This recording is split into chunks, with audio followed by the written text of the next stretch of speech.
Espero que os irmãos tenham lido e também tenham atendido aos devocionais que saiu sexta, sábado e hoje, sobre a mensagem de hoje, para que sempre estejamos preparados para a mensagem do dia do Senhor. Amém? A palavra do Senhor diz assim: por isso, pela graça que me foi dada, digo a todos vocês, ninguém tenha de si mesmo um conceito mais elevado do que o que deve ter, mas ao contrário, tenha um conceito equilibrado, de acordo com a medida da fé que Deus lhe concedeu. Ainda de pé, oremos. Pai, pela misericórdia e graça do Senhor, nos conceda nesta manhã entendermos a palavra, aplicarmos à nossa vida e que possamos voltar aos nossos lares mais fortes, mais decididos a seguir o Senhor.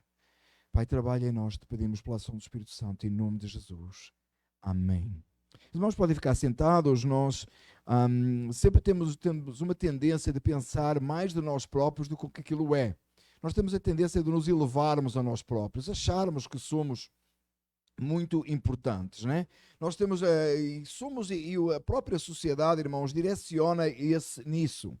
Tá? Você tem que acreditar em si próprio, você tem que ir mais além, você é capaz, você consegue todas as coisas. Começa logo desde criança, né? Nós mentimos logo às crianças quando elas são muito pequenas, né? Você pode ser o que você quiser. É mentira, não pode não, não pode não. Tem um monte de limitações que a gente vai deparar na vida, e alguns que ouvem eu dizer isso dizem assim: não, mas é muito mal, vai desmoralizar a criança. Não, vai despertá-la para a realidade. Nem todo mundo pode ser todas as coisas, né? Há dias estava a falar com um grupo de pessoas e até por acaso é curioso que uma pessoa nem sabia. Se você não nasceu neste país, você não pode ser presidente dos Estados Unidos. E uma grande parte dos que estão aqui não nasceram neste país. Então não pode ser presidente dos Estados Unidos, já começa por aí. Também do jeito que a situação está agora ia ser complicado, mas não pode. Então tem muita coisa que você não pode fazer, você não pode ser. Não pense demasiado de si próprio. Mas a sociedade nos inclina assim desde criança.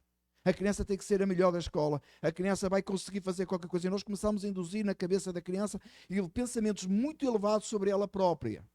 Toda a sociedade desenha para que o homem seja o centro. Você seja o centro do seu mundo, você é a pessoa mais importante. Tudo é em função de si. E quando não funciona bem assim, a gente começa a ficar ofendido, começa a ficar com um problema emocional, não sei quantos, não sei o que mais, mas a verdade é que a palavra de Deus nos desperta para a realidade do texto. Diz: por isso, pela graça que me foi dada, digo a todos vocês, ninguém tenha de si um conceito mais elevado que deve ter. Nós temos uma bagagem toda de pensarmos tanto a nosso respeito, somos tão importantes, queremos todas as coisas que funcionem para nós. E às vezes chegamos ao Evangelho, chegamos à casa de Deus, salvos pela graça, mas ainda assim a gente começa a querer pensar que é tão importante. Se não fosse eu lá na igreja, como é que eram as coisas? Deixa-me dizer, era melhor. Possivelmente era bem melhor. Se eu não fosse o pastor desta igreja, Deus teria posto um pastor muito melhor, de certeza. Pior não, impossível. Assim, e alguns dizem assim: é verdade, realmente é impossível. Pior era impossível. Eu sei, irmãos, vocês estão a pensar isso. Mas a realidade é essa, é que nós não devemos pensar e não podemos pensar de nós mais do que aquilo que é. E quem está a falar isto, irmãos, é o apóstolo Paulo. Quem falou isto, inspirado pelo Espírito Santo, é Deus falando a nós hoje, foi o próprio apóstolo Paulo. Ele está a dizer assim: pela graça que me foi dada, e eu digo a todos vocês, ninguém pense de si mais, não ponha um pensamento mais elevado, não ache muito de si próprio. Antes, pelo contrário, em oposição a isso, tenha um conceito equilibrado. Perceba que você depende da graça de Deus. Perceba que você não é a pessoa mais importante. Por isso, meus amados irmãos, que eu sempre digo, quando nós chegamos aqui a este lugar para cultuar ao Senhor, o nosso culto tem que ser simples. A gente levanta para cantar, levanta para ler a palavra é exposta simples. Para que a única estrela neste lugar seja o Senhor Jesus Cristo. Para que o único notável aqui, a única mensagem que importa aqui é a mensagem do Evangelho, e o único que brilha aqui neste lugar seja o Senhor Jesus Cristo. Fazemos tudo bonito, preparamos tudo bonito. Ontem o nosso irmão Júlio esteve ali, pintou as portas, põe tudo muito bonito. Mas na verdade, para que a estrela maior, mais importante, seja o Senhor Jesus Cristo, tudo fazemos com equilíbrio, sabendo que é pela graça, sabendo que é o Senhor que age. Isso não significa que nós vamos ser preguiçosos, desleixados, só porque o Senhor é que faz, o Senhor é que brilha. Não, nós vamos trabalhar e orar, tal e qual cantamos, nós vamos nos esforçar. Especialmente no contexto do texto aqui a seguir, que é a própria igreja local, os membros uns dos outros. Mas ninguém pode chegar. Porquê é que este versículo é tão importante, irmãos, neste contexto? Porque, como eu disse anteriormente, nós vimos do contexto do texto que diz que apresentemos os nossos corpos como um sacrifício vivo, mas isso não leva a nós nos exaltarmos. Porque o texto a seguir é como é que nós vamos lidar uns com os outros na casa de Deus. Na igreja local, não com aqueles que estão longe. Na igreja local, uns com os outros. Como é que nós vamos lidar uns com os outros? Ora, se nós acharmos demasiado de nós próprios, se nós tivermos um conceito demasiado elevado de nós próprios, nós vamos começar a achar que os outros não são tão espirituais, não são tão bons, não fazem tanta falta. Uma vez uma pessoa me disse, tinha faltado ao culto do dia do Senhor, e eu telefonei e perguntei se estava tudo bem. E a pessoa disse, eu não pude ir, mas na verdade quem perdeu fui eu. E eu era naquele tempo, irmãos, eu sei que eu já contei esta história várias vezes, era naquele tempo que a gente ligava ao telefone ao carro com um cabo, lembra, irmãos? A gente ligava, quem lembra? Se você tem menos de 25, você não lembra disso. Mas existia um tempo que até não havia telefone no carro. Mas você nem sabe isso. Mas havia. E a gente ligava ao telefone no carro, e era desse tempo, e eu tive que parar, eu tive que pull over, eu parei o carro e eu disse assim para a pessoa, não, você está enganado, não é só você que perdeu, a igreja perdeu. Porque quando nós estamos juntos é comunhão dos santos, faltou um pedaço, faltou um. Não é só a pessoa que perde, é claro que quem perde é mais a pessoa, mas os outros também perdem a sua presença, você é parte, você faz falta, você tem que estar lá. E nós iremos falar sobre isto mais a próxima semana. Mas para que isto aconteça em harmonia, nós não podemos ter uma ideia mais elevada de nós próprios. É por isso, irmãos, que é tão importante entendermos em que contexto Paulo fala nisto agora. Ele fala nisto depois de explicar que a salvação é pela graça. Porque se fosse pelas obras, se fosse por uma decisão sua, se fosse por uma posição sua, você chegava aqui e dizia assim, peraí, e eu sou tão importante, eu tomei esta decisão, eu fiz isto, então eu posso, eu sou.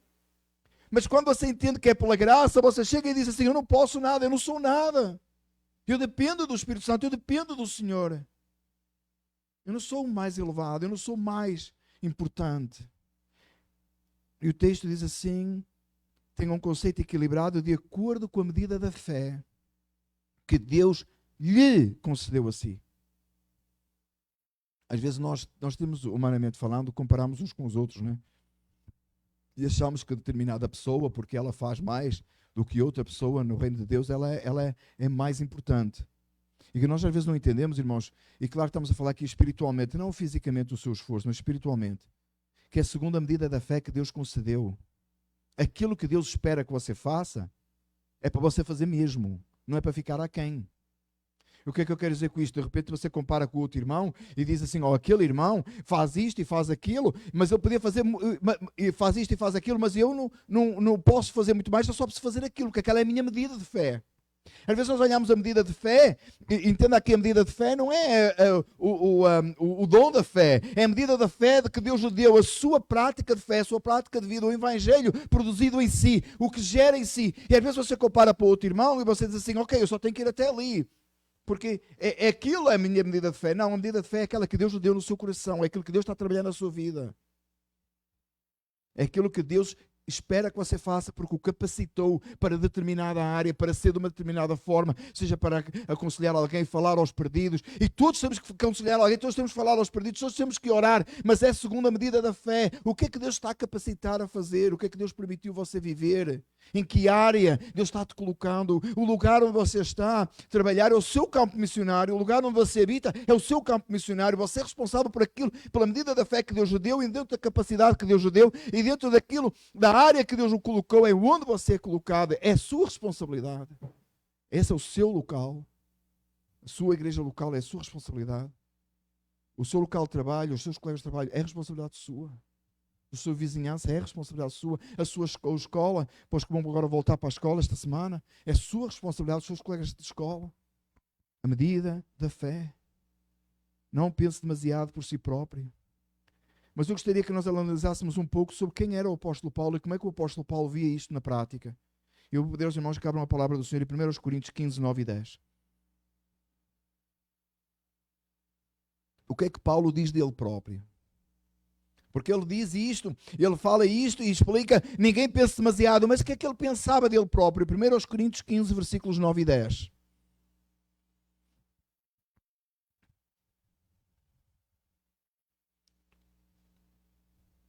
Ele diz assim: pois sou o menor dos apóstolos, e nem sequer mereço ser chamado apóstolo, porque persegui a igreja de Deus. Mas pela graça de Deus sou o que sou, e a sua graça para comigo não foi inútil.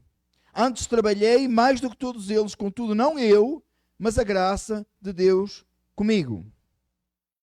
Vamos analisar por partes o que é que Paulo está a dizer sobre ele mesmo. Ele diz assim: eu sou o menor dos apóstolos. Eu sou aquele que nem merecia ser chamado apóstolo, diz Paulo. Numa sociedade como os nossos dias, alguém ia chegar para Paulo e ia dizer assim: Paulo, o que é isso?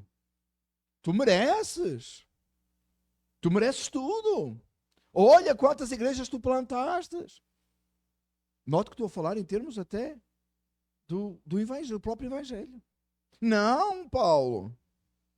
Você está deprimido. Você precisa de ir para a terapia. Paulo está precisando ir ao terapeuta. Ele precisa de falar essas coisas.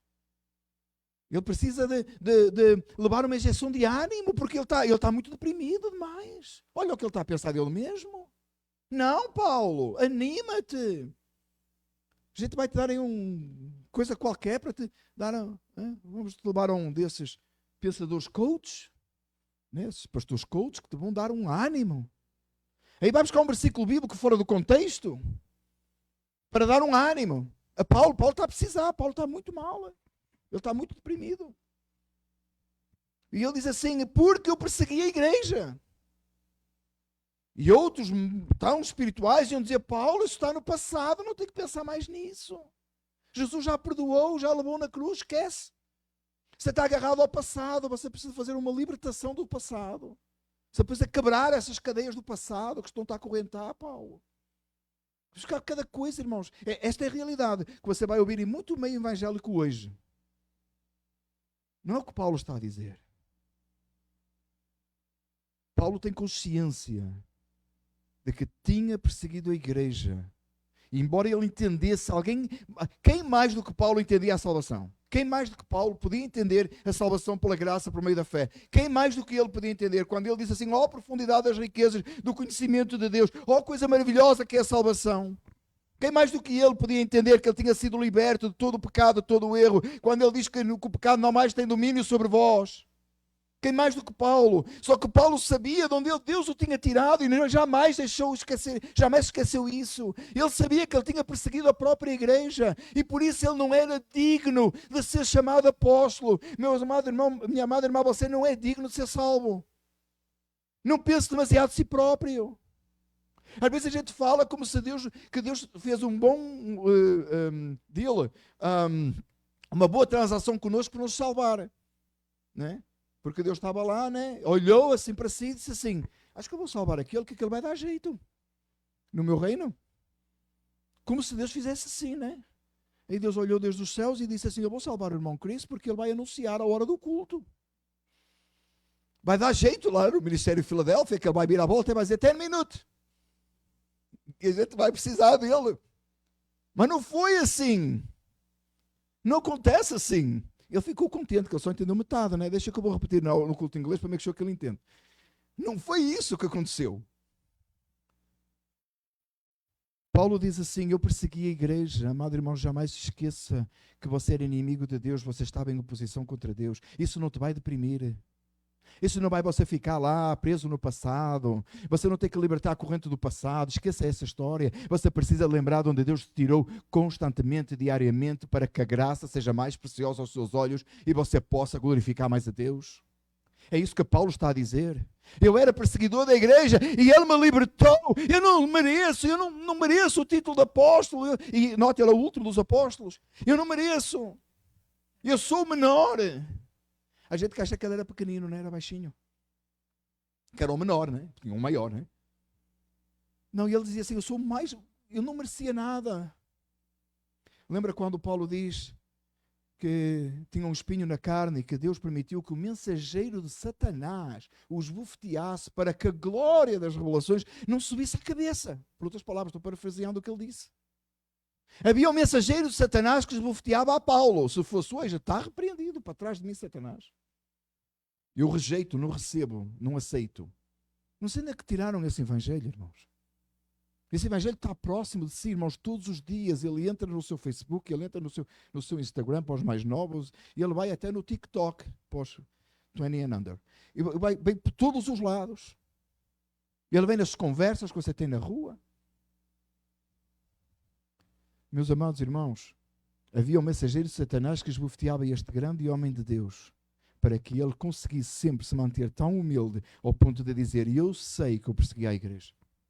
Não esqueça os seus pecados no passado, não no sentido de condenação, não. Você está livre em Cristo Jesus, os pecados do passado não têm mais conta sobre si. A cédula foi cravada na cruz, diz a Bíblia. Mas lembrar de onde Deus o tirou vai fazer você muito humilde diante do Senhor. Deus vai te usar pela sua humildade e sinceridade diante do Senhor. Não é para ficar deprimido, não é para ficar preso no passado, não é para ficar com problema emocional. Mas para que possa dizer assim, o que ele diz no versículo seguinte: mas pela graça de Deus, eu sou o que sou. Pela graça de Deus, não por meu mérito, não porque eu fiz qualquer coisa, mas pela graça, eu sou o que sou pela graça, Deus trabalhou em mim. E o ponto seguinte é: a sua graça comigo não foi inútil. Não permita que a graça de Deus na sua vida se torne inútil. O que é que isso quer dizer? Não viva de um jeito qualquer. Pare de viver de um jeito qualquer.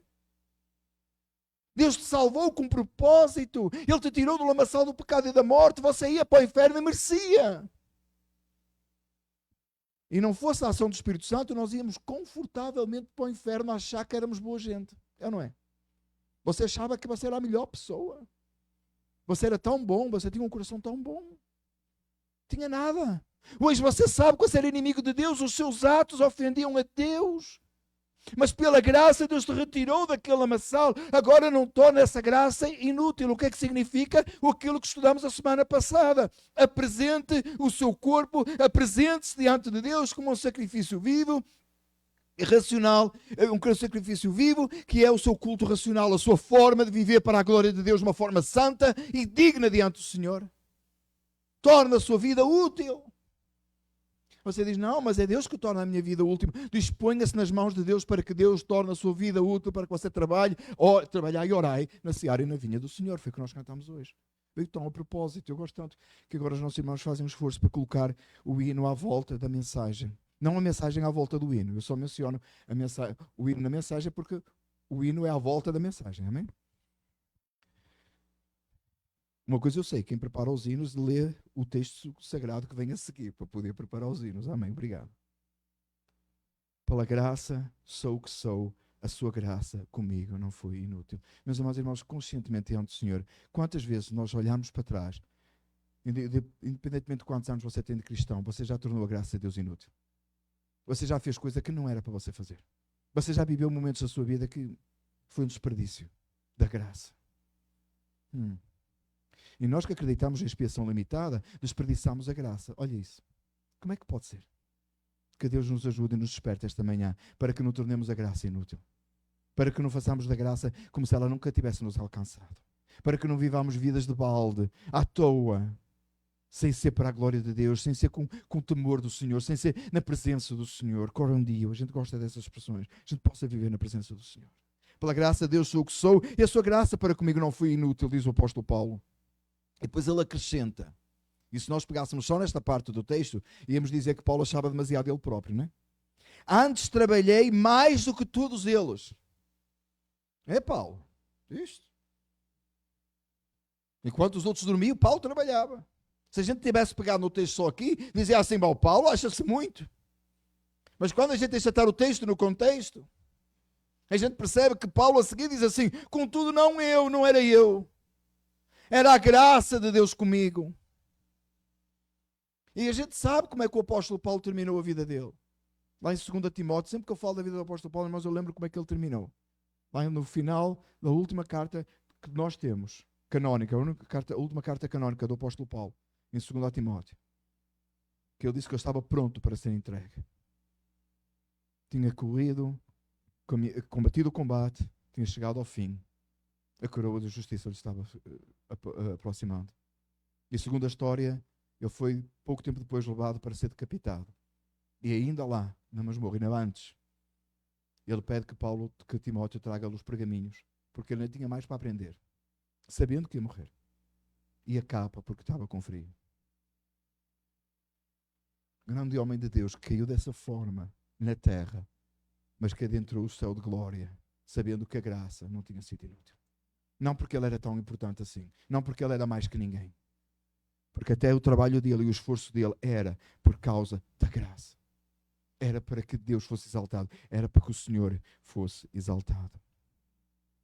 1 Timóteo 1, 12 e 17, eu pedi aos irmãos também que abrissem 1 Timóteo 1, 12 a 17.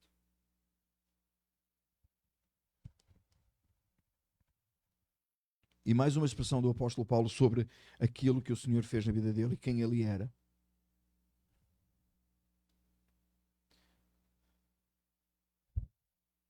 Dou graças a Cristo Jesus, nosso Senhor, que me deu forças e me considerou fiel, designando-me para o ministério. Mais um minutinho para abrir a Bíblia. 1 Timóteo 1, 12 a 17. Perdão, 1 Timóteo 1, 12 a 17. Amém? 1 Timóteo 1, 12 a 17. Amém? Estamos? Amém. Dou graças a Cristo Jesus, nosso Senhor, que me deu forças e me considerou fiel, designando-me para o ministério. A mim, que anteriormente fui blasfemo, perseguidor e insolente, mas alcancei misericórdia, porque o fiz por ignorância e não na minha incredulidade. Contudo, a graça do nosso Senhor transbordou sobre mim com a fé e o amor que estão em Cristo Jesus. Esta afirmação é fiel e digna de toda a aceitação. Cristo Jesus veio ao mundo para salvar pecadores, dos quais eu sou o pior. Mas por isso mesmo alcancei misericórdia, para que em mim, o pior dos pecadores, Cristo Jesus demonstrasse toda a grandeza de sua paciência, usando-me como um exemplo para aqueles que nele haveriam de crer para a vida eterna. Ao Rei eterno, o Deus único, imortal e invisível, sejam honra e glória para todo sempre. Amém. Quando nós lemos este texto hoje, nós ficamos contentes, não é, irmãos? Porque você, afinal, não é tão mau pecador assim. Paulo era o pior. Vai? Paulo era o pior dos pecadores. Até que eu não sou tão mau assim, afinal, não é? Você tem tendência a fazer isso, não é, irmãos? A gente olha para aquele, o outro dizia assim, eu não sou tão mau assim, eu pelo menos sirvo de mau exemplo.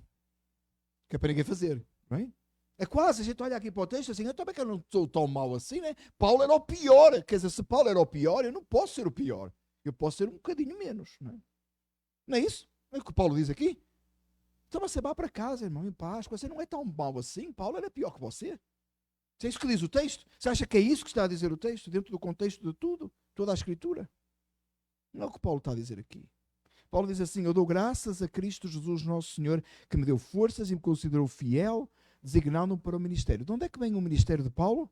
Do chamado divino e de Deus, por sua misericórdia, o ter considerado fiel. Foi Deus que o chamou e o considerou fiel, fez dele capaz, o capacitou, o chamou. Então ele dá graças a Deus. É uma coisa, meus amados irmãos, quando você estiver a trabalhar na obra do Senhor, qualquer coisa, qualquer papel que você desempenha, entenda, por favor, que é Deus que te chamou, é Deus que te deu graça. É Deus que te capacitou, não é a sua força, não é a sua capacidade. Esforce-se, faça o seu melhor, mas entenda que precisa da graça, não é? É por isso que a gente não faz altar calls. Não é? Está certo? Porque depende da graça. Amém? A gente prega, e o Espírito Santo é que vem e traz. Amém? Dou graças a Cristo Jesus, nosso Senhor. E depois Paulo começa a descrever quem ele era. A mim, que anteriormente fui blasfemo, perseguidor e insolente. Olha quem Paulo era, olha como ele se descreve. Será que você queria um pastor que fosse assim? Que tivesse sido assim? Blasfemo, perseguidor e insolente. Que coisa fraca! Como é que pode ser que ele se tornou um homem de Deus? Como é que ele perseguia a igreja, se tornou aquele que pregava o evangelho, se tornou do perseguidor, passou perseguido, não é? Como é que é possível? Lembra que a igreja de início não recebeu o apóstolo Paulo, lembra disso? Eles não aceitavam Paulo, lá de início. Nem a igreja confiava nele. Estão lá no livro de Atos. Pois claro, então quem ele era? Era preciso ter provas, para preciso ter a certeza que ele tinha o chamado divino, que ele não estava ali para destruir. Olha quem ele era. E diz que Deus, mesmo assim, embora ele o fez na sua ignorância e incredulidade, Paulo no capítulo 13 não se está a desculpar por ter feito isso. Ele sabia que tinha feito, ele sabia que era errado. E depois ele diz assim: contudo a graça do Senhor transbordou sobre mim. A graça do Senhor foi tão grande na vida dele, transbordou tanto na vida dele, com a fé e o amor que estão em Cristo Jesus. Ele recebeu a fé, ele percebeu o amor, ele recebeu o amor de Deus no seu coração. E então ele diz: esta afirmação é fiel e digna de toda a aceitação. Porquê é que ele pode dizer esta frase que ele vai dizer a seguir? Porque ele tinha experimentado a fé e o amor em Cristo Jesus nele, sendo que ele era um perseguidor, era um blasfemo e era um insolente. E ele diz assim: qual é a palavra que é digna de toda a aceitação? Cristo Jesus veio ao mundo para salvar pecadores. Qual é o propósito de Jesus Cristo ter vindo ao mundo? Salvar pecadores, para que o Pai fosse glorificado no Filho da salvação de pecadores, para que muitos fossem tirados das trevas e trazidos para a maravilhosa luz e vivessem para Deus, fossem chamados à eternidade, livres da condenação. E agora Paulo diz, dos quais ele era o pecador, o pior. Meus amados irmãos, porquê é que Paulo diz que ele era o pior dos pecadores? É porque quando ele percebeu e entende a salvação pela graça e a forma como Deus o restaurou, e conhecendo todo o seu coração de miséria, ele podia afirmar dele próprio: eu sou o pior dos pecadores. Eu ofendi a Deus. Meus amados irmãos, se você está aqui esta manhã e você não considera você o pior dos pecadores, você não entendeu a graça divina. Quando eu olho para as Escrituras e percebo a salvação pela graça, eu olho para o espelho da palavra e eu digo: eu sou muito pior que o apóstolo Paulo. Muito pior. Sou o pior dos pecadores. É certo que ele tinha aquelas razões específicas como perseguidor da igreja, ele matou cristãos, ele esteve lá quando Estevão foi o primeiro mártir, não é? Irmãos, sabem a história, vocês sabem como é que foi o encontro de Jesus com ele e o chamado, o encontro para a salvação, o próprio chamado, quando ele ia lá a caminho de Damasco. A propósito, ele não caiu de cavalo nenhum abaixo, não é? Essa é a história que se inventou aí, mas ele recebeu aquela revelação, aquele chamado. Mas quando ele sabe todas as coisas que ele fazia, mas quando eu olho atrás na minha vida, eu olho para o espelho da palavra e eu percebo como é que é possível que Deus me salvou. Quantas vezes, meus amados irmãos, e eu creio que você faz o mesmo, você ora, coloca-se diante do Senhor e você diz: por que eu? E às vezes, irmãos, na minha simplicidade, já muitas vezes me aconteceu de eu estar a orar e dizer: Senhor, por que tu me salvaste a mim? Tem gente aí muito melhor. Por que tu me chamaste para pastorear? Tem gente muito melhor. E às vezes até na minha tolice, eu paro dessa oração, não vá Deus dar conta e de repente dizer: é verdade. Na minha tolice, né? Infantilidade minha. A sério, às vezes eu estou a orar isso, eu até paro no meio porque eu próprio não consigo conceber a ideia de porquê. Porquê eu? Porquê? É pela graça, é o chamado divino, não é por mérito, não é por merecer, tem nada a ver com se você faz seminário ou não faz, tem nada a ver com isso, tem nada a ver com isso, é um chamado divino. E quando você olha, você diz: Senhor, mas eu era o pior dos pecadores, eu era o pior da minha classe lá no middle school. Sabe porquê? Porque era o único que ia à igreja. Eu era o único no meu middle school, na minha classe de escola médio, de ensino médio. Eu era o pior, porque da minha classe eu era o único que ia para a igreja e fazia asneira como os outros. E eu sabia. Não tinha ninguém pior na minha classe do que eu, não tinha. Porque os outros podiam até fazer pior aos olhos do mundo, mas eu sabia o Evangelho. Quando a gente olha, você percebe o apóstolo Paulo, quando você olha e percebe que é você. Não, a frase do apóstolo Paulo não ajuda o nosso ego, não. Não é encorajamento positivo. Positive entertainment, right? Da rádio aí. Não, não é. Você olha e você diz: o apóstolo Paulo via assim? Quem sou eu? Quem sou eu? Esta afirmação é fiel e digna de toda a aceitação. Cristo Jesus veio ao mundo para salvar pecadores. Você só pode sair fora e falar de Jesus às pessoas e dizer que Cristo veio salvar pecadores porque você sabe o que aconteceu com a sua vida. Você sabe quem você era. Jamais esqueça quem você era. Não para você ficar preso debaixo da condenação. Não. Não para que você fique agora todos os dias a pedir perdão a Deus dos pecados passados. Não é essa a posição. A posição é para que você saiba de onde você veio. Para que você saiba quem você era. Olhar atrás e dizer: Senhor, tantas vezes te ofendi. Quem já leu a Confissão de Agostinho, o livro, sabe isso. Como Agostinho olhava atrás e procurava na sua vida aquilo que precisava de se arrepender, até o dia que ele começa a pedir a Deus quando perdão porque em criança roubou peras do quintal do vizinho. E você diz: não é pecado, não é que é para comer, não é pecado. É só quem não tem Cristo é que diz isso, porque aquele que tem Cristo sabe que é pecado porque não era dele. E roubou e comeu. E Agostinho começa. E aquele livro é extraordinário, irmãos. Se você não leu, você precisa ler. Não é uma leitura fácil. Posso dizer, não é uma leitura fácil, irmãos, mas é impressionante. Como aquele homem que entendeu a graça num tempo muito escuro, muito difícil. E ele foi e fazia confissão de coisas de criança, até de pecados de criança, que a gente hoje não liga nenhuma, não acha que não faz mal, é coisa de criança. Não. Jesus Cristo veio ao mundo para salvar pecadores. Eu só posso dizer isso, irmãos, porque eu sei que eu sou o pior. Eu sei quem eu sou. O pastor Paulo Washer disse que se passasse no ecrã as coisas que ele fez, os pensamentos que ele tem, que ninguém ficava a ouvir a pregação dele. Já ouviram isso? Por certo, meus amados irmãos, cada um de nós, se passasse agora ali no ecrã, os pensamentos que você já teve esta manhã, você fugia e nunca mais entrava aqui, de vergonha. Nós precisamos de analisar quem nós somos, irmãos, constantemente, em todo o tempo. Ver o nosso interior, ver o nosso coração. A palavra do Senhor diz assim: examina-me, ó Deus, e vê se há em mim algum caminho mau e conduz-me pelo caminho eterno. Então Paulo diz assim: mas por isso mesmo alcancei misericórdia. Qual é o propósito de Paulo ter alcançado misericórdia, sendo que ele era o pior dos pecadores aos seus próprios olhos diante da Escritura?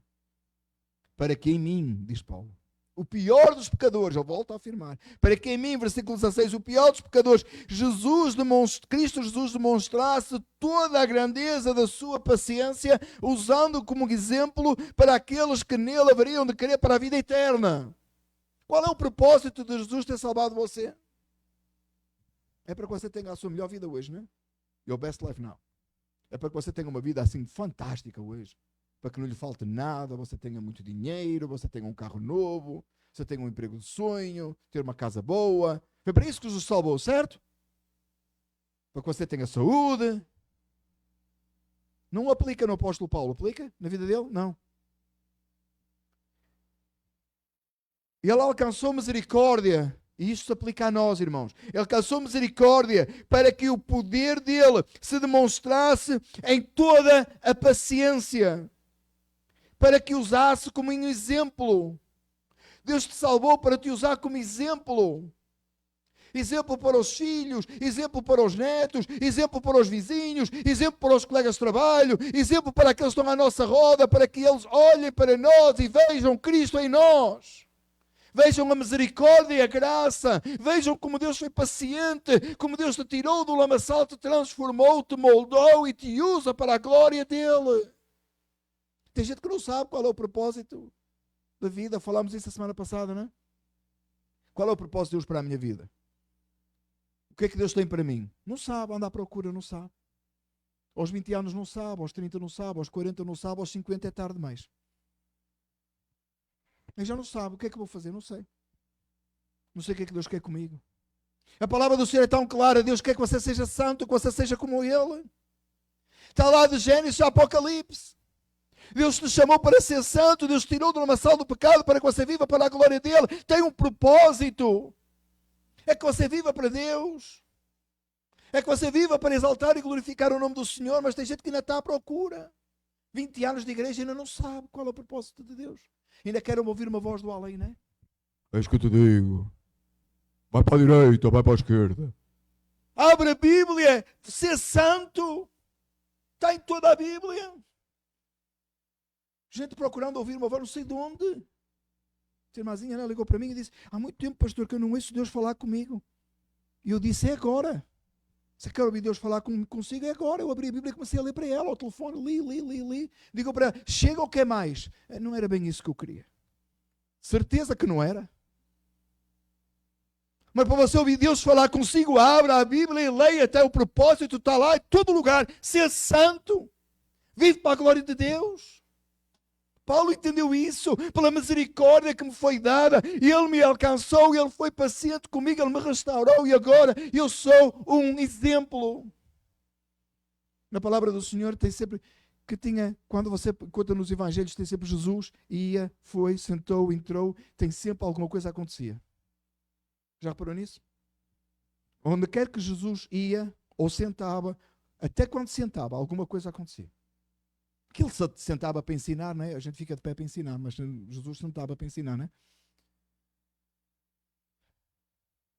Sempre acontecia alguma coisa. Não, Jesus salvou a tua alma para você ficar sentado no banco de uma cadeira de uma igreja ao domingo de manhã? Não. Não me venha convencer disso, que eu não acredito. Deus te salvou para te usar para a glória dele. Para que você seja uma testemunha viva onde você estiver. Para que você seja ativo na obra do Senhor. A igreja não é lugar de entretenimento. Não é lugar de entretenimento.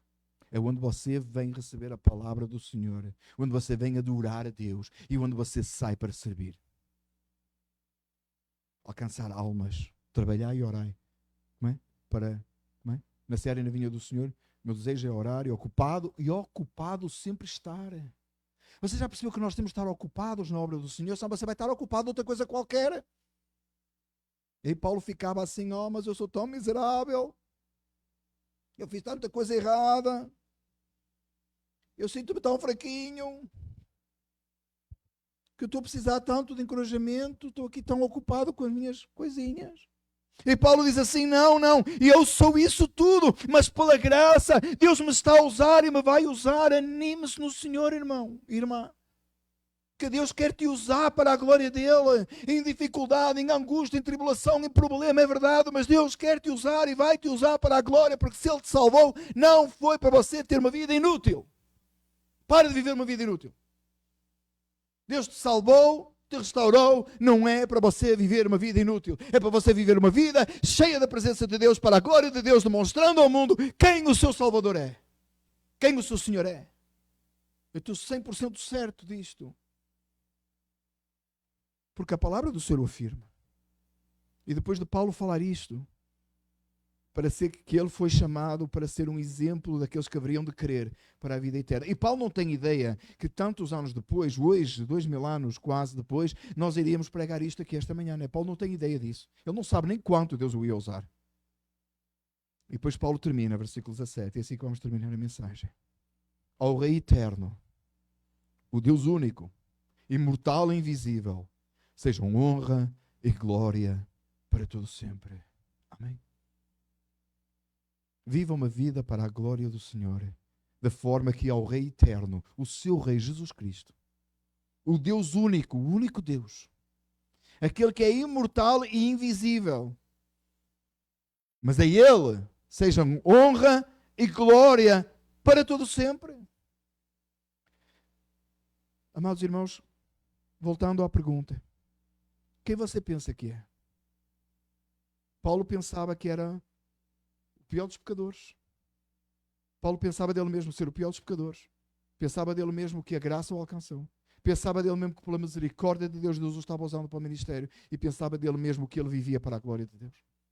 Essa foi uma realidade que chega 2000 anos depois aos nossos púlpitos. É a mesma coisa consigo. Jamais se esqueça que você é um pecador.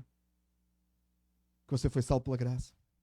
Jamais se esqueça que a misericórdia de Deus te irá usar para que você seja uma testemunha. As gerações seguintes irão falar de quem você é. Eles podem te rejeitar. Eles podem não gostar de si. Eles podem te perseguir. Mas jamais poderão ignorar o facto de que você faz a diferença onde você está. Que você é diferente. que Cristo mora em si. Eles podem negar, mas jamais poderão não perceber que o sobrenatural de Deus habita em nossas vidas e que Deus é honrado e glorificado em nós. Fique de pé, vamos orar. Senhor nosso, Criador dos céus e da terra, ao Senhor seja a honra, a glória, hoje e para todo sempre. Pedimos nesta manhã, humildemente diante do Senhor, cada um de nós reconhecendo que somos o pior dos pecadores, mas sabendo que pela graça fomos libertos. A misericórdia nos alcançou. Agora pedimos ao Pai, usa-nos para que possamos viver somente para o Senhor. Que o Senhor seja glorificado e exaltado em nossas vidas. Em nome de Jesus nós oramos. Amém. Ao único Deus sábio seja dada a glória por Jesus Cristo para todo sempre. E todos dizem amém. Irmãos, podem ficar sentados.